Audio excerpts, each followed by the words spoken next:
जय श्री कृष्ण। आप सभी को चैत्र पूर्णिमा की ढेरों शुभकामनाएं। प्रिय दर्शकों, आज के इस वीडियो में हम बात करेंगे कि चैत्र पूर्णिमा कब है और चैत्र पूर्णिमा पर आपको भगवान सत्यनारायण का व्रत कब करना है, कैसे करना है, चंद्र अर्घ्य व्रत कब करना है, क्या इस पूर्णिमा की महिमा है। ये पूर्णिमा पवन पुत्र हनुमान जी का जन्म उत्सव भी होती है, तो कैसे आपको हनुमान जी का जन्म उत्सव इस दिन मनाना चाहिए, कैसे ये पूर्णिमा आपके जीवन का उद्धार करने वाली है, कैसे इसका संपूर्ण पुण्य फल प्राप्त कर सकते हैं, क्या करें और क्या ना करें, इस प्रकार से संपूर्ण जानकारी आने वाली पूर्णिमा के विषय में इस वीडियो में प्रदान की जाएगी। आप देख रहे हैं धर्म साधना टीवी ज्योति संस्थान का प्रतिष्ठित यूट्यूब चैनल धर्म साधना टीवी। धार्मिक आपसे निवेदन है कि वीडियो यदि थोड़ा सा भी उपयोगी लगे तो कृपया एक बार लाइक अवश्य कीजिएगा। चैनल पर नए हैं तो सब्सक्राइब करते जाइएगा, क्योंकि ये एक प्रतिष्ठित ज्योतिष संस्थान का चैनल है जहां हम सभी जानकारियां ज्योतिष शास्त्र और पंचांग के आधार पर देते हैं। आपको बता है कि कौन सी तिथि कब है, व्रत आदि कब करना है, क्या तिथि है, क्या नियम है और क्या गलती नहीं करनी है। यदि आप सभी व्रत और त्योहारों की सही शास्त्रीय जानकारी पाते रहना चाहते हैं तो कृपया चैनल को सब्सक्राइब कीजिए और बेल आइकॉन को प्रेस कीजिए। जब आप सब्सक्राइब का बटन दबाएंगे तो वहां एक घंटी का निशान बना हुआ आएगा, उसको अवश्य दबाइएगा, तभी आपको हमारे सभी वीडियो प्राप्त होंगे, अन्यथा आपसे जानकारी छूट जाएगी। प्रिय दर्शकों, आइए बात करते हैं चैत्र पूर्णिमा की। भक्तों, चैत्र की पूर्णिमा की बहुत अद्भुत महिमा है। एक तो ये भगवान नारायण का दिन है, मां लक्ष्मी के व्रत का दिन है और ये पवन पुत्र हनुमान जी के जन्म का दिन है। इस दिन हनुमान जी का जन्मोत्सव भी बड़े धूमधाम से मनाया जाता है। इस पूर्णिमा पर दान का बड़ा महत्व है, पूजन का बड़ा महत्व है, पितृकर्म का बड़ा महत्व है। तो इस दिन कौन सा कार्य कैसे करेंगे, इसकी जानकारी अब हम आपको प्रदान करते हैं। प्रिय भक्तों, पूर्णिमा के दिन सबसे प्रमुख कार्य होता है भगवान सत्यनारायण का व्रत। सत्यनारायण का जो व्रत है ये अनंत पुण्य देने वाला, मनुष्य के सभी दुखों का नाश करने वाला होता है। कैसे करना चाहिए सत्यनारायण भगवान का व्रत आने वाली पूर्णिमा पर कैसे करेंगे, क्योंकि पूर्णिमा पर भद्रा का भी साया बताया जा रहा है। भद्रा रहेगी सुबह 7:06 से और 7:23 तक, सुबह 7:06 से और शाम को 7:23 तक। तो प्रिय दर्शकों, ऐसी अवस्था में सत्यनारायण भगवान का व्रत पूजन कैसे करना चाहिए। सबसे पहले प्रातः काल स्नान आदि से व्रत स्वच्छ वस्त्र धारण करके आपका जो भी पूजा स्थल है जहां बैठ के आप पूजन करते हैं, भगवान सत्यनारायण की पूजा करते हैं या जो उपयुक्त स्थान आपके घर में है वहां पर सभी सामग्री को एकत्रित कीजिए। सामग्री एकत्र करके आसन लगा के बैठ जाइए। सामग्री क्या चाहिए, सबसे प्रमुख है भगवान सत्यनारायण का चित्र, प्रतिमा या तस्वीर। उनको स्थापित करने के लिए एक चौकी की आवश्यकता होगी। उस पर बिछाने के लिए पीले रंग के वस्त्र हो तो बहुत उत्तम है। रोली, पान, सुपारी, लौंग, इलायची, धूप, दीप, नैवेद्य, पुष्प, इत्र, जनेऊ भगवान को अर्पित करने के लिए पंचामृत बनाएंगे, कच्चा दूध, दही, घी, शहद, शक्कर, गंगाजल, ये सामग्री आपको पूजा के लिए चाहिएगी। ये सारी सामग्री एकत्र कीजिए। एक लोटा तांबे का लीजिए, अच्छे से मांज लीजिए उसको। उसमें पहले थोड़ा सा गंगा जल भरिए, फिर शुद्ध जल, और अब आसन लगा के पूर्व दिशा या उत्तर दिशा की ओर मुख करके बैठ जाइए। सबसे पहले लोटे में जो जल है उस जल के छींटे दीजिए। पुष्प के माध्यम से उस स्थान पर जहां बैठकर आपने पूजन करना है और सामग्री पर जो भगवान को अर्पित करनी है, क्योंकि जो सामग्री आप लाए हैं ये आपके पास आने से पहले ना जाने किसने किस अवस्था में छुई है, इसीलिए इसका शुद्धिकरण आवश्यक है। भगवान को अर्पित करने से पहले पवित्र करना आवश्यक है। हम मंत्र पढ़ते हैं, ओम अपवित्रः पवित्रो व सर्वावस्था गतो पिवा यह स्मरेत पुंडरीकाक्षं स बाह्याभ्यंतरः शुचिः। इस प्रकार से जल के छींटे दे के स्थान को शुद्ध किया, सामग्री को पवित्र किया। अब आप चौकी लगाइए, चौकी पर पीला वस्त्र बिछाइए, भगवान नारायण की तस्वीर या प्रतिमा को स्थापित कीजिए। उनके सामने घी का दिया रखिए, धूप रखिए। तेल का दिया भी जलाते हैं तो उलटे हाथ की ओर रखिएगा और घी का दिया सीधे हाथ की ओर होगा। विपरीत दिशा में धूप स्थापित करेंगे इस प्रकार भगवान की स्थापना करने के बाद सबसे पहले अपने जल लीजिए, हाथ धो लीजिए। हाथ धोने के बाद 3 बार आपने जल आचमनी करनी है। एक एक मंत्र हम बोलेंगे, एक एक चम्मच जल सीधे हाथ पे लीजिएगा और पी जाइएगा। ओम माधवाय नमः जल लीजिए, पी जाइए। ओम केशवाय नमः जल लीजिए, पी जाइए। ओम नारायणाय नमः जल लीजिए, पी जाइए। ओम रसिकेशाय नमो नमः हस्तो प्रक्षाले नमः जल लीजिए सीधे हाथ पे और हाथ धो लीजिए। हाथ धोने के बाद अपने आप को तिलक कीजिए, मौली बांधिए। पारिवारिक बैठकर पूजन कर रहे हैं तो उनको भी तिलक कीजिए और मौली बांधिए। अब आप धूप और दीप को प्रज्वलित कीजिए। हम मंत्र पढ़ते हैं, शुभम व करोति कल्याणम आरोग्यम धन संपदा शत्रु बुद्धि विनाशाय दीपज्योतिर्नमोच स्तुते धूप। दीप प्रज्वलित करके सीधे हाथ पे जल लीजिए, हाथ धो लीजिए। हाथ धोने के बाद व्रत पूजन का संकल्प करेंगे। संकल्प करने के सीधे हाथ पर जल लीजिए। 1 चम्मच और अक्षत रखिए, पुष्प रखिए या दक्षिणा के रूप में जो भी रखना चाहते हैं वह रखिए। 3 बार बोलिए श्री विष्णु श्री विष्णु श्री विष्णु। अपना नाम, अपना गोत्र, जिस स्थान पर बैठकर पूजन कर रहे हैं वहां का मकान नंबर, क्षेत्र का नाम, शहर का नाम, चैत्र माह, श्री शुक्ल पक्षी, पूर्णिमा, पुण्यतिथि, आयु आरोग्यता प्राप्त, शुभ संपत्ति प्राप्त, भगवान सत्यनारायण प्रसन्ना। अर्थात यह पूर्णिमा श्री विष्णु और यह संकल्प भगवान के चरणों में अर्पित कर दीजिए। संकल्प करने के बाद भगवान का पूजन करेंगे। सबसे पहले भगवान को पद्य, अर्घ्य, आजमनी अर्पित किया जाता है। भगवान सत्यनारायण के सामने एक कटोरी या पात्र रख दीजिए, उसमें आप अर्घ्य, आजमनी का जल और पूजन आदि की सामग्री अर्पित कीजिएगा। इससे वो जल इधर उधर फैलेगी नहीं, पैरों में नहीं आएगी। ओम नारायणाय नमः पूर्णिमा पूजन अंतर्गत ये भगवान श्री सत्यनारायण पद के रूप में जल अर्पित कीजिए। भाव ये रखिए कि आप भगवान के पैर धुला रहे हैं। अब अर्घ्य के रूप में 1 चम्मच जल अर्पित कीजिएगा। ओम सत्यनारायण नमः ओम अर्घ्य समर्पयामि। ओम श्री सत्यनारायण ओम पद्यम समर्पयामि। पद्य अर्पित किया। पद्य अर्घ्य अर्पित करने के बाद भगवान को स्नान कराएंगे। स्नान कराने के लिए पुष्प के माध्यम से जल के छींटे दे सकते हैं, जल के छींटे दीजिएगा। ओम श्री सत्यनारायणाय नमः स्नानम समर्पयामि। भगवान को जल अर्पित कीजिए। स्नान कराने के बाद प्रभु को पंचामृत से स्नान कराया जाता है, तो पंचामृत बनाइए। कच्चा दूध, दही, घी, शहद, शक्कर मिला के और पंचामृत को फूल पर लगा लीजिए, वह प्रभु को अर्पित करेंगे। ओम सत्यनारायणाय नमः पंचामृत स्नानम समर्पयामि। पंचामृत से स्नान करा के फिर शुद्धियों तक स्नान कराते हैं। शुद्ध जल से ओम सत्यनारायणाय नमः शुद्ध जलम समर्पयामि। शुद्ध जल से स्नान कराइए प्रभु को।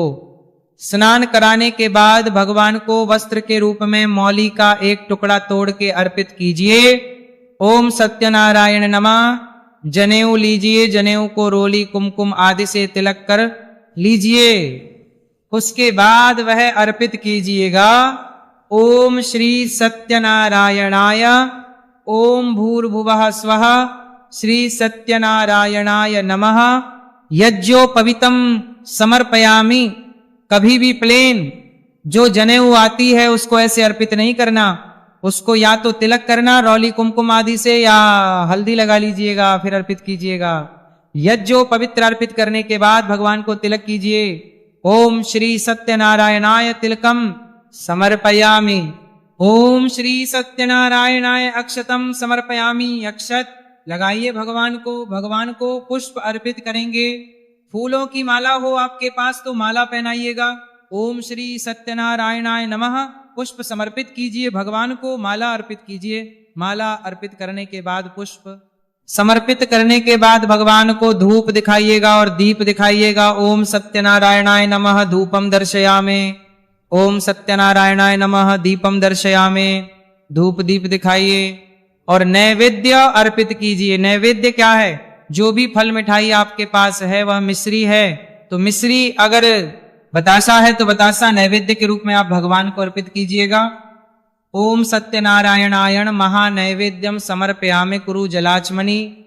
कराने के लिए 1 चम्मच जल लीजिए और भगवान को अर्पित कीजिए। पान का पत्ता लीजिए, उस पे 2 लौंग 2 इलायची सुपारी रखिए और वह बीड़ा बना के भगवान को द्रव्य अर्पित कीजिए, जो भी दक्षिणा आप अर्पित करना चाहते हैं। हिरण्यगर्भ गर्भस्थं हेम्बिजम विभावसो अनंत पुण्य फलदम अतः शांति प्रयच्छ में दक्षिणा भगवान को चढ़ाइए और हाथ जोड़ के नमस्कार कीजिए। इस प्रकार आपको भगवान सत्यनारायण पूजा करनी है। सत्यनारायण भगवान की पूजा करके अब आप सत्यनारायण भगवान की 5 अध्यायी कथा सुनिए। कथा सुनने के लिए अगर चैनल पर नए हैं तो चैनल को सब्सक्राइब कीजिए, कथा सुनिए, आरती कीजिए, आरती करके नियमानुसार दिन को व्यतीत कीजिए, ब्रह्मचर्य का पालन करिए, भगवान के चरणों में मन को लगाते हुए दिन को व्यतीत कीजिए, संभव काल को कीर्तन कीजिए। और इसका जो व्रत है पूर्णिमा का, वो 2 विधान से करते हैं। एक तो सत्यनारायण भगवान का आपने पूजन कर लिया, उसके बाद सायंकाल को आप व्रत खोल लेते हैं। एक चंद्र अर्घ्य व्रत होता है कि आपने सत्यनारायण भगवान का पूजन किया, कथा आदि सुनी, शाम को चंद्रमा उदय हुआ, चंद्रमा को आपने अर्घ्य दिया, उसके बाद आपने व्रत खोला। तो आप दोनों ही विधि से कर सकते हैं, दोनों ही उत्तम हैं, श्रेष्ठ हैं। इस व्रत में अन्न खा लिया जाता है क्योंकि भगवान को भोग ही पंजीरी का लगता है। तो ध्यान दीजिएगा कि पूजा आदि करने के बाद केले, पंजीरी और पंचामृत का भगवान को भोग लगाना चाहिए। प्लेट में भोग प्रसाद रखिए, भगवान के सामने रखिए, पर्दा कर दीजिए। मैं मंत्र पढ़ता हूं, भोग लगाते हैं भगवान को। ओम त्वदीयम वस्तु गोविंद तुभ्यमेव समर्पये गृहाण सम्मुखो भूतवा प्रसीद परमेश्वर। इस प्रकार से गरुड़ जी बजा सकते हैं, घंटी बजा सकते हैं आप। फिर जल लीजिए आचमनी में, थाली के चारों तरफ घुमाइए, 3 बार और छोड़ दीजिए, सर झुका के और थाली वहां से उठा लीजिए, इसको बाकी प्रसाद में मिला दीजिए। जब आप स्वयं व्रत खोलेंगे तो पहले इसी में से प्रसाद लीजिएगा। यही प्रसाद जो है कथा पूजन आदि के बाद आपको अपने सभी पारिवारिक जनों में और जो भी मित्र जन आपके आए हों समय पर, उन सबको लेना चाहिए। सभी को ये प्रसाद ग्रहण करना चाहिए, बड़ा कल्याणकारी होता है। इस प्रकार से सत्यनारायण भगवान का पूजन करेंगे। सायंकाल को चंद्रमा को अर्घ्य देंगे तो जल में थोड़े से अक्षत डाल लीजिएगा, मिश्री डाल लीजिएगा और उससे आप चंद्रमा को अर्घ्य दीजिएगा। ओम श्राम श्रीं श्रौं सह चंद्रमसे नमः या ओम सो सोमाय नमः, यह मंत्र बोलते हुए आप अर्घ्य दे सकते हैं। ये तो विधि हुई कि कैसे आपको सत्यनारायण भगवान का पूजन करना है, कैसे व्रत करना है। इस दिन आपको पितृ तर्पण करना चाहिए, गीता के 7वें अध्याय का श्रवण करना चाहिए। पितृ का तर्पण जितना करें उतना अच्छा होता है। तर्पण के आप गीता का 7वां अध्याय अवश्य सुनिएगा। 1 लोटा लीजिए तांबे का, उसमें थोड़ा सा गंगा जल भरिए, शुद्ध जल भरिए, थोड़े काले तिल, 1 पत्ता तुलसी का और कुशा उसमें डालिए। आसन लगाइए, दक्षिण दिशा की ओर मुख करके बैठ जाइए, लोटे को सामने रखिए और गीता के 7वें अध्याय का श्रवण कीजिए। मैं आपको अपलोड करूंगा गीता का 7वां अध्याय, और अगर वीडियो प्राप्त ना हो तो YouTube पर लिखिएगा गीता का 7वां अध्याय बाय धर्म साधना टीवी। तो हमारे बहुत से वीडियो हैं 7वें अध्याय के, वो आपको प्राप्त होंगे। अध्याय सुनिएगा, फिर संकल्प करते हुए उसका पुण्य अपने पितरों को अर्पित कीजिएगा और तदोपरांत उस जल से तर्पण कीजिएगा।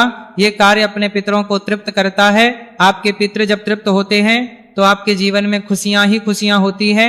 तीसरा कार्य होता है पूर्णिमा का स्नान, बड़ा महत्वपूर्ण होता है। संभव है किसी पवित्र नदी में स्नान कीजिए।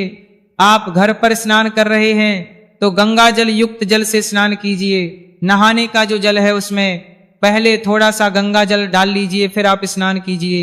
ये कार्य बड़ा पुण्यदायी है।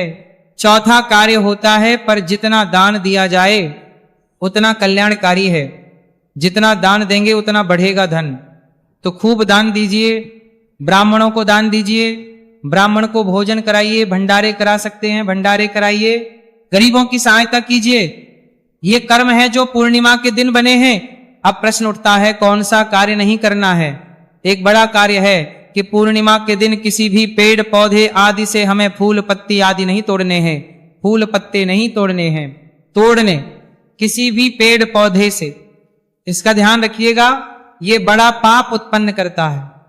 इस प्रकार से को बिना हानि पहुंचाए, बिना किसी का अहित किए हुए हमें ये दिन व्यतीत करना चाहिए। अब बात आती है कि ये पूर्णिमा है कब, व्रत कब किया जाएगा, सूर्य के मुख से पूर्णिमा कब रहेगी और साथ में मुहूर्त क्या रहेगा पूजा के लिए। प्रिय दर्शकों, चैत्र मास की जो पूर्णिमा है, ये पूर्णिमा तिथि आरंभ हो रही है 1 तारीख को सुबह 7:06 पर और 2 तारीख को ये समाप्त हो जाएगी सुबह 7:41 पर। बड़ा महत्वपूर्ण होता है पूर्णिमा के निर्धारण में। इसीलिए के अनुसार तो पूर्णिमा 2 तारीख को है, सूर्य के मुख से पूर्णिमा 2 तारीख को रहेगी, लेकिन चंद्रमा का उदय पूर्णिमा में नहीं है 2 तारीख को। इसीलिए जो भी चंद्र उदय व्रत आदि करते हैं आप, वो आप 1 तारीख को करेंगे, श्रेष्ठ रहेगा। जो पूर्णिमा के दान पुण्य है, सुबह सुबह के स्नान आदि के कार्य हैं, वो सब आपको 2 तारीख को करने चाहिए। हनुमान जयंती, हनुमान जन्मोत्सव भी 2 तारीख को ही मनाया जाएगा। अब मुहूर्त आदि की बात कर लेते। 1 अप्रैल को ब्रह्म मुहूर्त रहेगा सुबह 4:46 से और 5:34 तक। सूर्योदय हो रहा है 6:18 पर सूर्यास्त होगा शाम को 6:34 पर। अमृत काल का जो समय रहेगा सुबह के लिए वो बड़ा उत्तम है पूजा के लिए, 8:47 से और 10:27 तक राहु काल में हमें बचना चाहिए नए कार्य करने से। तो 12 बजे से और 1:30 तक इस समय राहु काल रहेगा, क्योंकि दिन है भद्रा के बारे में मैंने आरंभ में भी बताया था आपको कि 7:06 से सुबह भद्रा आरंभ हो जाएगी और 7:23 तक लगभग भद्रा रहेगी। परंतु इस भद्रा में भगवान सत्यनारायण के व्रत पूजन में कोई दोष नहीं है, आपको करना चाहिए। इस प्रकार से आप इस पूर्णिमा को दिन को व्यतीत कीजिए। हनुमान जयंती से संबंधित विशेष जानकारी में अलग से एक वीडियो में आपके लिए लेके आ रहा हूं, उसका लाभ अवश्य लीजिएगा। चैनल पर नए हैं तो सब्सक्राइब करते जाइएगा। हरे कृष्ण।